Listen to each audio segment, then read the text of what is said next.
Hello बच्चों, good morning.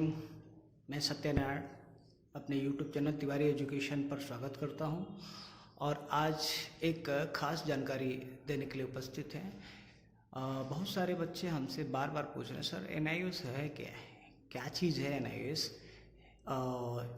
इससे क्या होता है, इसे कैसा है, इसका प्रोसेस क्या है, सारी चीज़ें। तो मैंने सोचा इस पर एक वीडियो बनाया जाए। आइए हम जानते हैं सबसे पहले NIOS होता क्या है। और इससे पहले जानकारी देने से पहले अगर आप हमारे चैनल पर नए हैं तो हमारे चैनल को सब्सक्राइब कीजिए, लाइक कीजिए और शेयर कीजिए दबाकर, ताकि ये जानकारी सभी बच्चों के पास पहुंचे और सभी बच्चे इसके बारे में जागरूक हो सकें।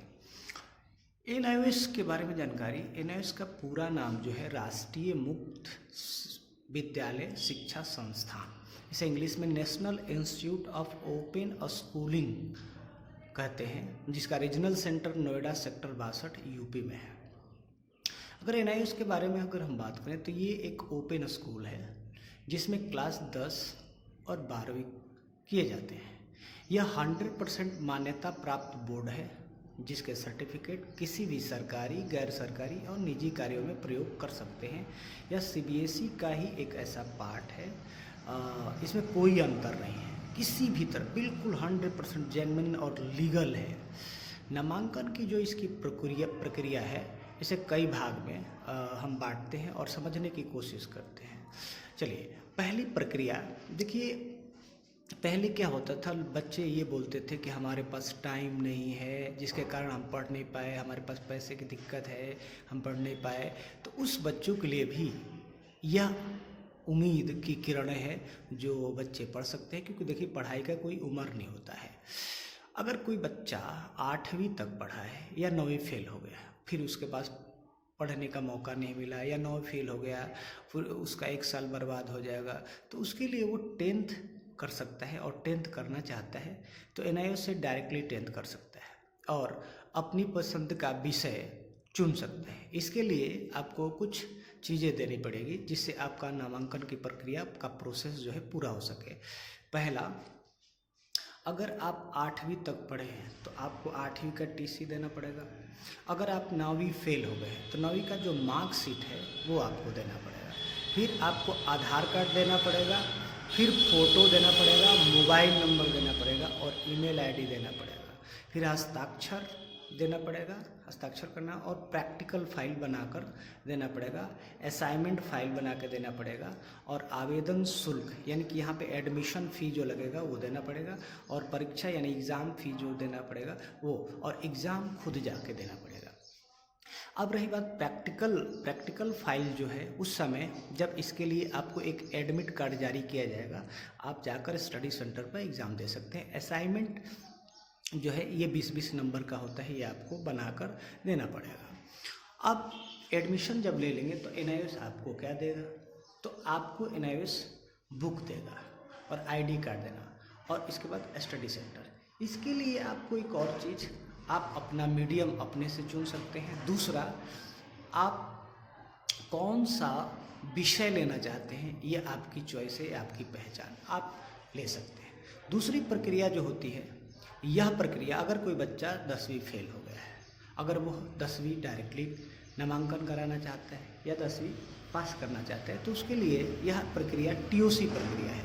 अगर CBSE में देंगे तो वहाँ पर पाँचों पेपर देना पड़ेगा।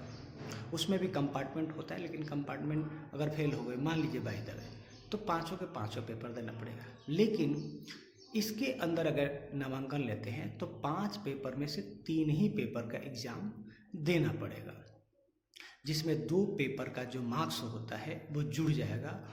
इसके लिए आपको 3 पेपर पास होने के लिए 3 पेपर का एग्ज़ाम देना पड़ेगा।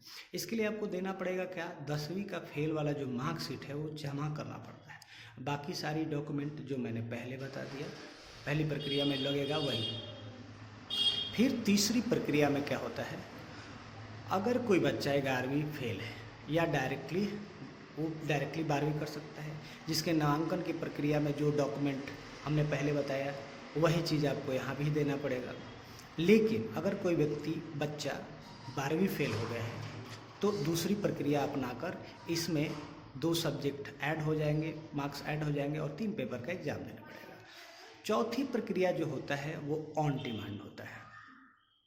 ऑन डिमांड जो होता है यह प्रक्रिया केवल उसी बच्चों के लिए अप्लाई होता है जो NIOS में ही मान लीजिए फेल हो गया, तो उसके लिए बच्चा जो है अपने हिसाब से एग्ज़ाम डेट फिक्स करता है और फिर वो एग्ज़ाम देता है। इसके एग्ज़ाम हर मंथ होते रहते हैं, लेकिन वो बच्चे के हिसाब से तय होता है कि बच्चा कब एग्ज़ाम देना चाहता है, कब अपने आप को प्रिपेयर करता है, उसके अकॉर्डिंग इसका एग्ज़ाम होगा। अब नामांकन प्रक्रिया NIOS में कैसे होती है? देखो, NIOS में नामांकन प्रक्रिया जो होती है वो 2 बार होती है। एक होता है अप्रैल सेशन में इसका, तो अप्रैल सेशन में अगर एग्ज़ाम लेते हो तो आपको अप्रैल सेशन में ही एग्ज़ाम, मतलब एडमिशन लेते हो अप्रैल में तो अप्रैल सेशन में ही एग्ज़ाम देना पड़ेगा। और एक होता है अक्टूबर सेशन, तो अगर अक्टूबर सेशन में आप एडमिशन लेते हो तो आपको अक्टूबर में ही एग्ज़ाम देना में लेते हैं तो अप्रैल सेशन में एग्ज़ाम देना पड़ेगा, और अक्टूबर सेशन में नामांकन कराते हैं तो अक्टूबर सेशन में ही एग्ज़ाम देना पड़ेगा। अब देखो, हॉल टिकट इसकी 2 बार जारी होती है। हॉल टिकट एक, और जिसको एडमिट कार्ड कहा जाता है, हॉल टिकट एडमिट कार्ड 2 बार NIOS जारी करती है। एक होता है प्रैक्टिकल एग्ज़ाम के लिए और दूसरा थ्योरी एग्ज़ाम के लिए। तो प्रैक्टिकल एग्ज़ाम जो होता है वो आपको स्टडी सेंटर पर देना पड़ता है, और थ्योरी एग्ज़ाम के लिए आपको एग्ज़ाम सेंटर NIOS प्रोवाइड कराती है।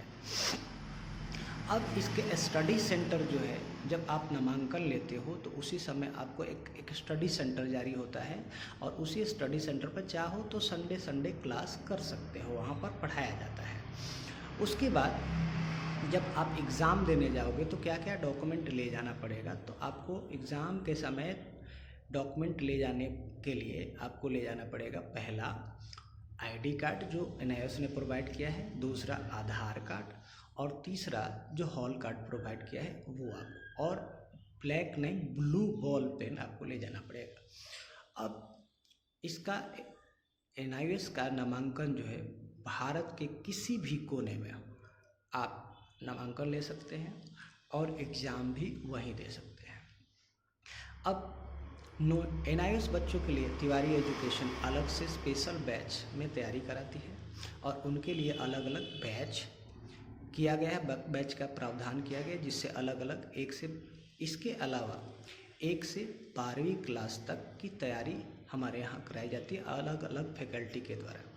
नोट, एडमिशन के लिए आप ज़रूर संपर्क करें, और ये वीडियो ज़्यादा शेयर करें ताकि बच्चे और लोग जानकार हो सकें, इससे जागरूक हो सकें, NIOS क्या है, NIOS के बारे में जानकारी ले सकें। Thank you.